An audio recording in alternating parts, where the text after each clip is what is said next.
സംസ്ഥാനത്ത് സംസ്കൃത ഭാഷയോട് പിണറായി സർക്കാരിന്റെ കടുത്ത അവഗണന.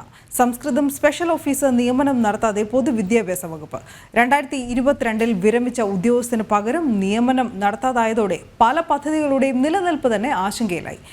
ഒഴിവ് PSCയെ അറിയിക്കുന്നില്ല എന്ന ആക്ഷേപം കൂടിയുണ്ട്. സംസ്കൃത പഠന പരിശീലന പരിപാടികളുടെ ഏകോപനവും മേൽനോട്ടവും വിദ്യാഭ്യാസ ഡയറക്ടറേറ്റിൽ ജില്ലാ വിദ്യാഭ്യാസ ഓഫീസറുടെ PA റാങ്കിലുള്ള സ്പെഷ്യൽ ഓഫീസർക്കാണ്. ഈ തസ്തികയാണ് കഴിഞ്ഞ 2 വർഷമായി ഒഴിഞ്ഞു കിടക്കുന്നത്. 2022 ഈ തസ്തികയിൽ ഉണ്ടായിരുന്ന ഒരു ഉദ്യോഗസ്ഥ വിരമിച്ചതിന് ശേഷം പകരം നിയമനം നടത്തിയിട്ടില്ല.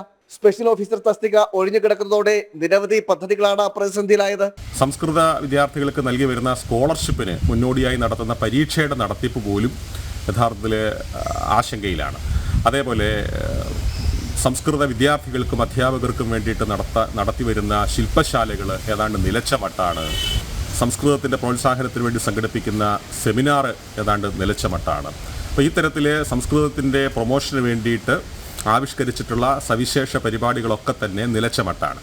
ആദ്യം സ്പെഷ്യൽ ഓഫീസർ വിരമിച്ച സമയത്ത് അധിക ചുമതല ഉറുദു സ്പെഷ്യൽ ഓഫീസർക്ക് നൽകിയിരുന്നു. ആ ഉറുദു സ്പെഷ്യൽ ഓഫീസർ വിരമിച്ച അതിനുശേഷം ഇപ്പോൾ അറബി സ്പെഷ്യൽ ഓഫീസർക്കാണ്. ഈ 3 വർഷത്തിനുള്ളിൽ സംസ്കൃത സ്പെഷ്യൽ ഓഫീസറെ നിയമിക്കാനുള്ള ചില ശ്രമങ്ങളൊക്കെ നടത്തിയെങ്കിലും അത് പൂർണ്ണതയിലെത്തിക്കാൻ സർക്കാരിന് കഴിഞ്ഞില്ല. തസ്തിക ഒഴിഞ്ഞുകിടക്കാൻ തുടങ്ങിയിട്ട് കാലങ്ങളായെങ്കിലും സമയബന്ധിതമായി PSCയെ അറിയിക്കുവാൻ പോലും അധികൃതർ തയ്യാറാകുന്നില്ലെന്നും പരാതിയുണ്ട്. തസ്തിക ഒഴിഞ്ഞുകിടക്കുന്നത് പലതവണ അധികൃതരുടെ ശ്രദ്ധയിൽ കൊണ്ടുവന്നെങ്കിലും സർക്കാർ അനാസ്ഥ തുടരുകയാണെന്നാണ് ആക്ഷേപം. വിഷയത്തിൽ പ്രശ്നപരിഹാരം ഉടൻ കാണണമെന്നാവശ്യപ്പെട്ട് വിദ്യാഭ്യാസ മന്ത്രിക്ക് ദേശീയ അധ്യാപക പരിഷത്ത് പരാതി നൽകി. ജനം, തിരുവനന്തപുരം.